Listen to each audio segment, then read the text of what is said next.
community with respect to their interests as they congregate themselves politically with regards to the election that rise in May. And for those of you who may have been looking for me on Thursday, well, it isn't because I skipped the event, it's just that I had no knowledge of it, and had I been there,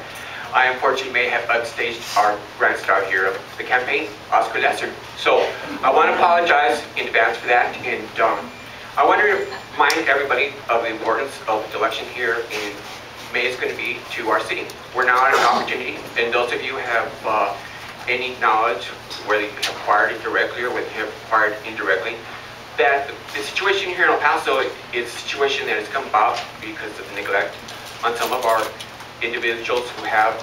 the responsibility to in fact do what is required of them. In fact, on the way over here, I was just walking by on Missouri, right there by Santa Fe, and I came across where it was they had just redone what it was they had done back in '53, I think it was. And they have their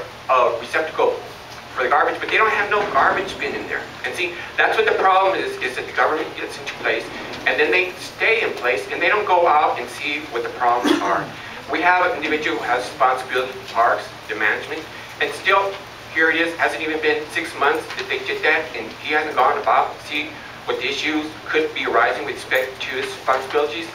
We just saw that with regards to the firefighters and the police union, that one of their primary officials had to leave office because of questionable activities that he's engaged in with respect to those funds that are entrusted to him with regards to those individuals come under the sway that he pretends to that organization. That it is that because of that, now the city is going to be faced in dilemma of having to perhaps bail it out as it did before. And you know what I say to that? I say no, that bailouts have come to be terminated. And we have to ask ourselves, what is the city clerk doing when they're asked to approve petitions that are presented to them, and out of nowhere they're able to approve one that they know is not going to get anywhere, but the one that will count with respect to the recall on the 8th, they don't look to see why it is that can be placed on the ballot for May. I want to go back and I want to look at those signatures they had invalidated and see why those signatures were invalidated. And I'll bet 10 to 1 that some of those signatures they invalidated caused people to fail weren't invalid the way they claim.